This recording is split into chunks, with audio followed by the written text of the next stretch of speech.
कहानी की शुरुआत एक दर्दनाक खबर से होती है। ट्रीना ग्रांट की मौत की खबर, जो लिटिलटन नाम के एक काल्पनिक छोटे शहर की मेयर थी। वो एक युवा, खुशहाल शादीशुदा महिला थी जिन्हें अपने समुदाय में हर कोई बेहद सम्मान देता था। एक न्यूज रिपोर्ट बताती है कि उन्होंने लिटिलटन को एक शांत लेकिन चहल पहल भरे टूरिस्ट स्टॉप के रूप में विकसित करने में अहम भूमिका निभाई थी।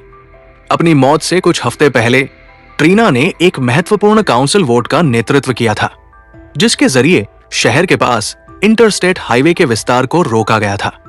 अगर यह विस्तार हो जाता तो पूरा समुदाय ट्रैफिक से कट जाता और वहां आने वाले लोगों की संख्या बंद हो जाती। उनकी दुखद मृत्यु के बाद शहर के खजांची जॉन कॉनली को मेयर बना दिया जाता है। वह एक चालाक और स्वार्थी बिजनेसमैन है जो लंबे समय से हाईवे के विस्तार का समर्थक रहा है।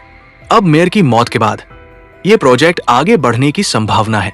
इसका शहर की अर्थव्यवस्था पर क्या असर पड़ेगा, ये अभी देखना बाकी है। अंत में न्यूज चैनल ट्रीना ग्रांट के दोस्तों और परिवार के प्रति संवेदना व्यक्त करता है, खासकर उनके पति जेसन के लिए। इसके बाद कहानी एक साल आगे बढ़ती है, जहां हम लिटिलटन पर इंटरस्टेट एक्सटेंशन के प्रभाव देखते हैं।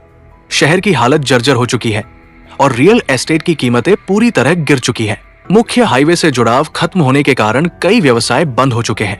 पूरा शहर अब किसी हॉलीवुड की डरावनी फिल्म के सेट जैसा दिखने लगा है। कई निवासी अपने घर बेचकर बेहतर जगहों की तलाश में यहां से जा चुके हैं। लेकिन इस स्थिति से फायदा केवल मेयर जॉन कॉनली को हुआ है। अब उसके पास शहर में एक कार शोरूम है और साथ ही कई अन्य संपत्तियां भी हैं।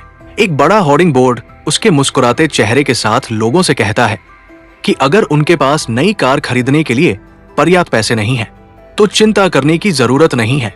आखिरकार कॉनली स्थानीय बैंक का मालिक भी है और किसी को भी आसानी से लोन दे सकता है।